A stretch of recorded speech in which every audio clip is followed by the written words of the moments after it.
오늘 함께 읽을 말씀은 잠언 19장 11절 12절입니다. 노하기를 더디하는 것이 사람의 슬기요 허물을 용서하는 것이 자기의 영광이니라. 왕의 노함은 사자의 부르짖음 같고 그의 은택은 풀 위의 이슬 같으니라. 공부를 많이 하셔서 우리 사회에 대한 통찰력도 갖고 계시고 또 정계에 몸을 담기도 하신 분들이 종종 페이스북이나 트위터 같은데 사회적 현안이나 특정 인물에 관해 글을 올립니다.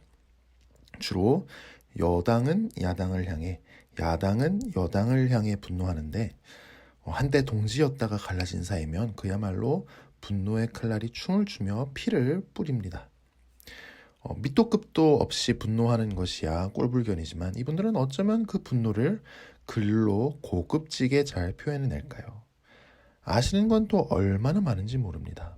고사성어가 날아다닙니다. 우리는 벌써 다 잊어버린 과거의 비리들을 다 끄집어냅니다. 그러면서 그 분노에 찬 글을 얼마나 잘 썼는지 예술성마저 느껴질 지경입니다. 특히 요즘은 불의한 일, 불공정한 일을 보면 분노하는 게 지혜롭다고 하는 세상이죠. 그런데 성경은 이런 우리 생각과 반대되는 이야기를 합니다. 노하기를 더디하는 것이 사람의 슬기요. 진짜 지혜로운 사람은 일단 화내는 걸 참는다고 말씀합니다. 가만히 보면 누가 화를 낼 때 그 분노의 대상이 된 사람은 자기도 화가 나거든요. 그러니까 맞받아서 분노를 하기 마련입니다. 그런데 진짜 지혜로운 사람은 사태가 걷잡을 수 없이 되기 전에 마음을 다스립니다. 논쟁을 종식시킵니다. 한번 분노해 보세요. 불편해진 관계를 회복하느라 고생하고 아니면 영영 관계가 망가져서 후회만 하실걸요? 그런데 오늘 말씀은 정말 우리 생각과 반대되는 이야기를 합니다. 허물을 용서하는 것이 자기의 영광이니라. 분노하지 말고 용서하랍니다. 분노해서 싸워서 이기는 게 대단한 게 아니라 용서하는 게 이기는 거랍니다. 하나님은 우리가 분노하지 말고 용서하길 원하십니다. 왜냐하면 노하기를 더디하고 허물을 용서하는 건 하나님이 가장 잘 하시는 일이기 때문입니다. 출애굽 때 이야기를 볼까요? 하나님은 놀라운 기적과 능력으로 이집트 노예였던 이스라엘 백성을 구원하셨습니다. 하나님의 놀라운 은혜를 받은 것입니다. 그런데 이스라엘 백성은 하나님 대신 금송아지를 섬겼습니다. 이게 얼마나 심각한 죄인지 모세는 자기가 백성들 대신 죽겠다고 하며 하나님께 매달릴 정도였습니다. 그런데 하나님은 죄를 용서하시며 이렇게 말씀하셨습니다. 여호와라 여호와라 자비롭고 은혜롭고 노하기를 더디하고 인자와 진실이 많은 하나님이라. 하나님은 노하기를 더디하십니다. 우리 허물을 용서하십니다. 우리가 노하지 않고 용서할 때마다, 용납할 때마다 하나님의 모습이 우리에게서 보이는 것입니다. 하나님은 우리가 그런 모습 보여주기를 원하십니다. 특히 12절은 우리가 분노하고 용서하는 것이 주변 사람에게 얼마나 큰 영향을 끼칠 수 있는지 생각하라고 말씀합니다. 12절입니다. 왕의 노함은 사자의 부르짖음 같고 그의 은택은 풀 위의 이슬 같으니라. 무슨 일인지는 몰라도 왕이 분노를 합니다. 왕이 분노를 하면 신하고 백성이고 다 벌벌 떨겠죠. 왜냐하면 말씀처럼 왕의 노함은 사자의 부르짖음 같기 때문입니다. 사자가 울부짖으면 사람을 죽일 수도 있죠. 왕이 분노하면 그 사람은 죽을 수도 있는 것입니다. 우리의 분노도 물론 우리에게 왕처럼 사람을 죽일 수 있는 권한이 있는 건 아니지만 심각한 상처를 입힐 수 있습니다. 그리고 말 한마디로 입은 상처 때문에 정말 비극적인 일이 일어나기도 하지 않습니까? 우리는 우리가 분노하는 것이 상대방에게 깊은 상처를 입힐 수 있다는 것을 생각해야 합니다. 하지만 왕이 은택, 즉 은혜 또는 용서라는 뜻인데요. 왕이 좋은 마음으로 잘못을 용서해 준다면 어떨까요? 그것은 풀 위에 이슬 같습니다. 이스라엘은 지형이 가팔라서 큰 강이 없습니다. 농사를 지을 때 거의 전적으로 비에 의지했는데 비도 많이 내리지는 않았습니다. 하지만 큰 산이 있어서 밤중에 습기를 머금은 공기가 큰 산을 타고 상승하다가 물방울이 맺힙니다. 그리고 그 물방울이 아침에 보면 풀 위의 이슬로 땅을 흠뻑 적셨습니다. 그 풀 위의 이슬은 모든 농작물을 살리고 결국 이스라엘 백성을 살렸습니다. 그러니까 왕이 잘못을 용서할 때 그 용서가 풀 위에 이슬처럼 사람을 살리고 백성을 살리는 것입니다.